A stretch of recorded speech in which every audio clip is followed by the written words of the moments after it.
Hello good morning every one. अहिले छौँ हामी जर्सिङ पावामा। हामी जाँदैछौँ आमा याङ्ग्री बेस क्याम्प। काठमाडौँबाट करिब 45 मिनटको ड्राइभमा चाहिँ जर्सिङ पावा पुग्ने रहेछ। अब करिब 1 घन्टाको ड्राइभमा हामी मेलम्ची बजार पुग्नेछौँ।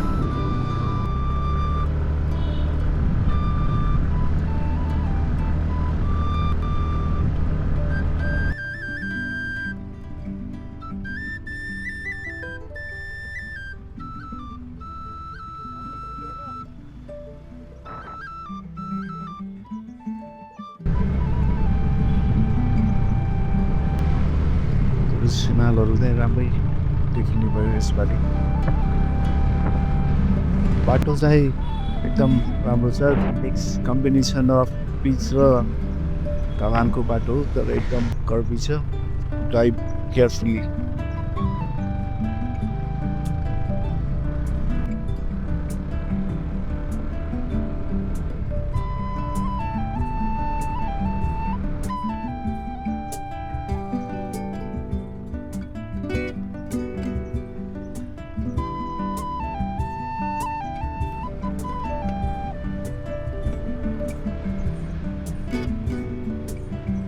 यो बाटोमा एकदम टिपर र ठुल्ठुलो बसहरू चाहिँ गुडिरहन्छ, त्यसैले लेट्स ड्राइभ केयरफुल्ली।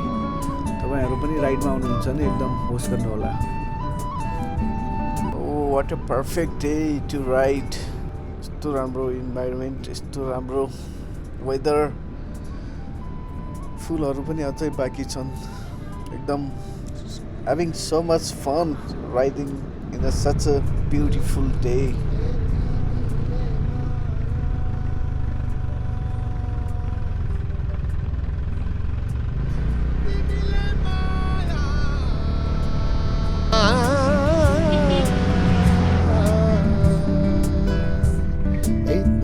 माया लाग्दा छ साइली सम्झन्छु छिनछिन।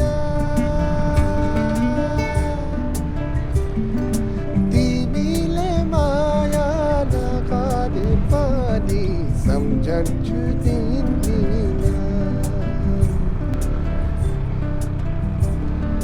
तिमीले माया नगरे पनि सम्झन्छु दिनदिन।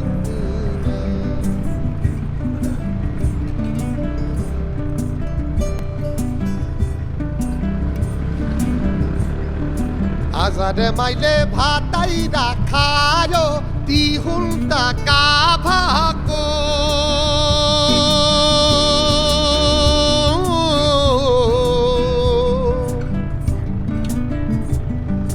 आज मैले भातै राखायो तिहुन त काभाको।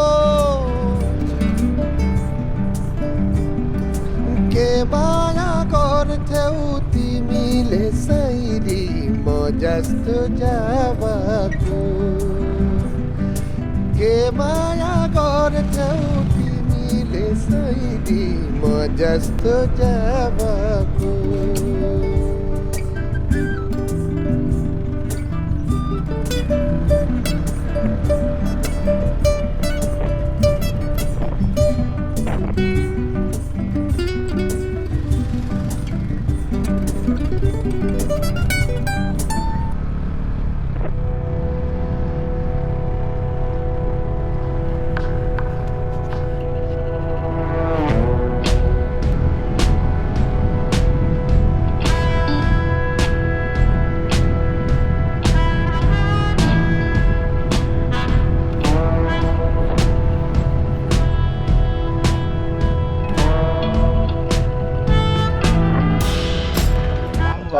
लेफ्टको बाटो चाहिँ अहिले बन्दैछ, सो यो चाहिँ सर्टकट हो, तर यो अहिले चाहिँ राइटको बाटो जानु होला। राम्रो क्लाससम्म पिच छ।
चाहिँ मेलम्ची बजार यो क्षेत्रको सबैभन्दा ठुलो व्यापारिक केन्द्र छेउमा मेलम्ची खोला बग्छ सायद मेलम्ची खोलाकै नामबाट यो बजारको नाम पनि मेलम्ची बजार आउन गएको होला सो यहाँबाट अगाडि चाहिँ अब दुईवटा बाटो छन् एउटा चाहिँ मेलम्ची खोला कटेर जाने अर्को चाहिँ मेलम्ची खोलाको तिरैतिर जाने तर बाइक राइडरहरूको लागि चाहिँ मेलम्ची खोला कटेर गयो भने राम्रो भन्ने सुनेको छु अब अगाडि गएर फेरि पुग्दै अनि अगाडि बढ्छौँ हामी अब खोलाको तिरैतिर जान्छ होला नि अब होइन खोलाको तिरैतिर जान्छ होला जस्तो भने होइन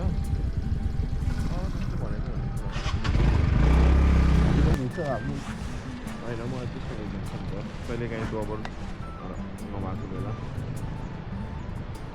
ए बुढो टर्च लाइट बोक्दैछ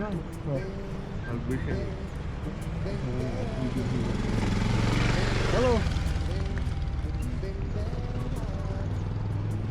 कौन लगता है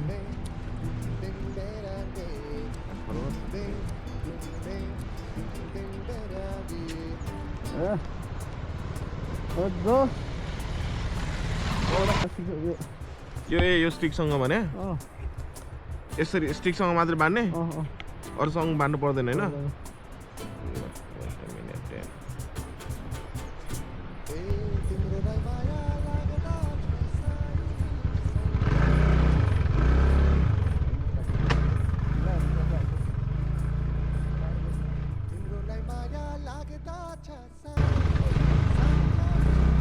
गलत बाटो आइछ फर्किनु पर्यो अब फेरि पारीबाट जानुपर्ने रहेछ अगाडि आइपुग्यो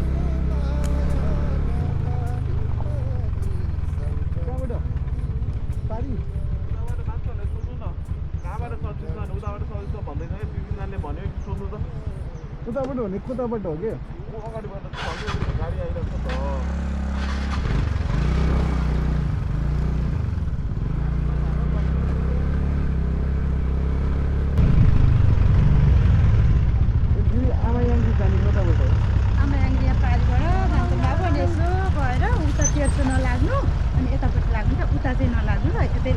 यहाँबाट सजिलो कि उताबाट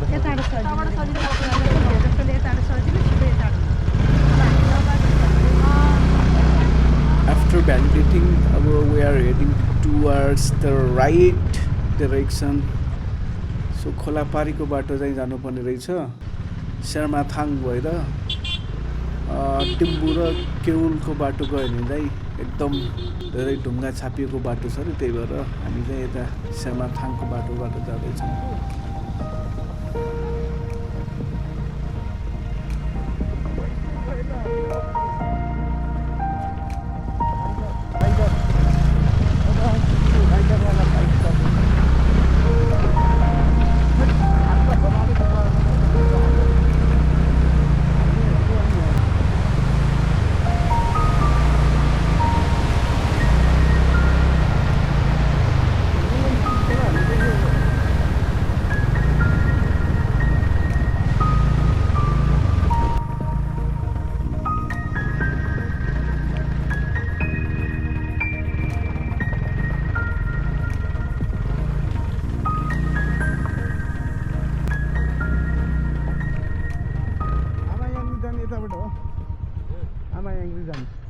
यताबाट कहाँ पुग्छ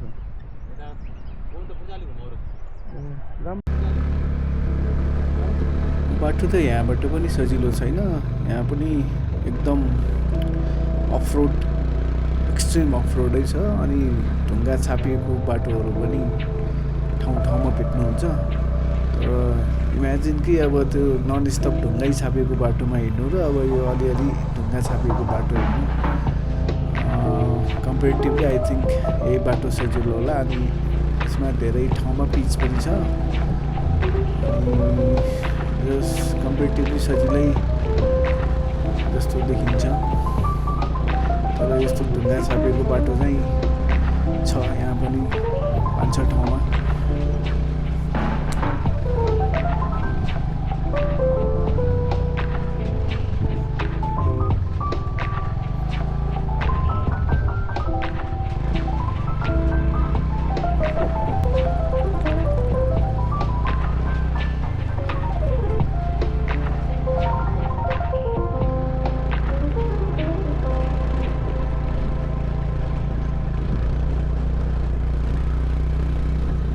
टिभिएस एन्टरको सस्पेन्सन चाहिँ मेरो अर्को अप्रिलियाको स्कुटरभन्दा चाहिँ राम्रै छ।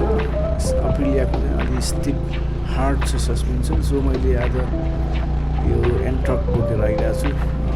त्यस्तो साह्रो हार्ड पनि गलिसकेको छैन। सस्पेन्सन चाहिँ राम्रै छ। त्यस्तो ढुङ्गा छापेको बाटोमा चलाउनलाई चाहिँ आई होप कि अब माथिसम्म यसले राम्रै साथ दिनेछ।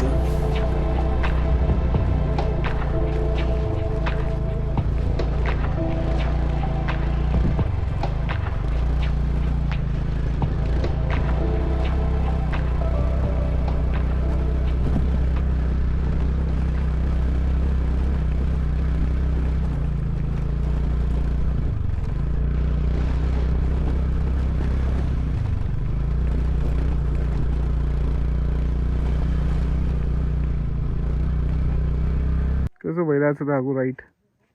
बेहाल कस्तो बेहाल भनेको? ढाड दुखिरहेछ खत्रै। 1 घन्टा राइडमा ढाड दुख्यो? बाटो खत्तमै नि। यो त 5 पोखरीको भन्दा राम्रो हो।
डाइरेक्ट गइछ नि त त्यो दाल भात पचाउनलाई भयो नि बाटो बनाउनलाई खाएको आर्मी डाइरेक्ट गइछ नि यहाँ।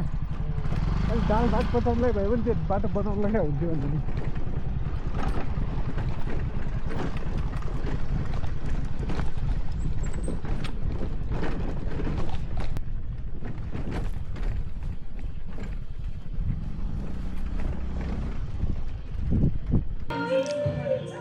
After 7 hours of ride, कुन रिसोर्ट गएको?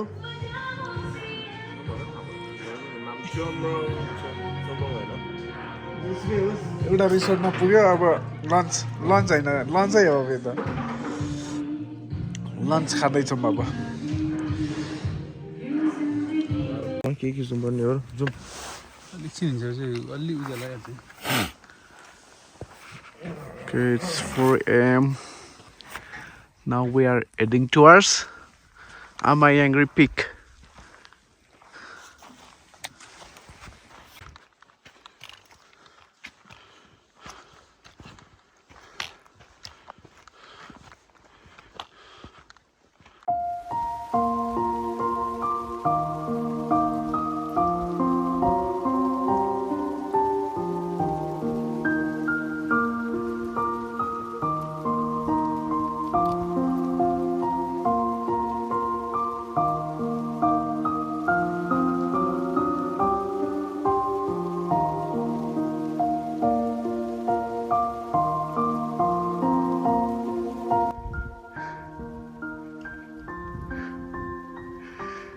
Exactly 2 hours हिँडेपछि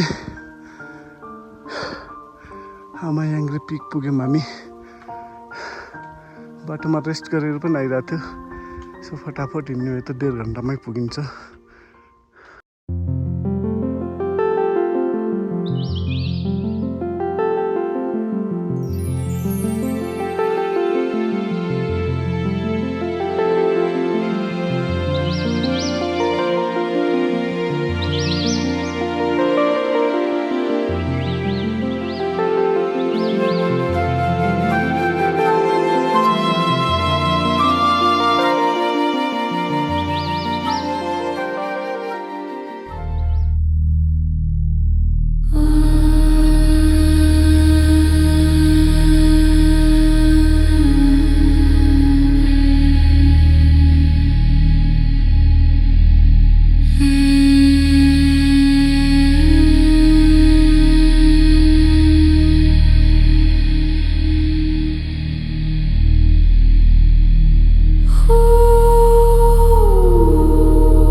After 2 hours uphill hike and 1 hour's downhill hike, we are finally back to base camp.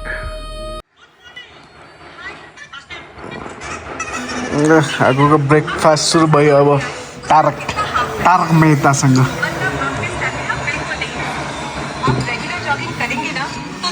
So this is what you get in breakfast.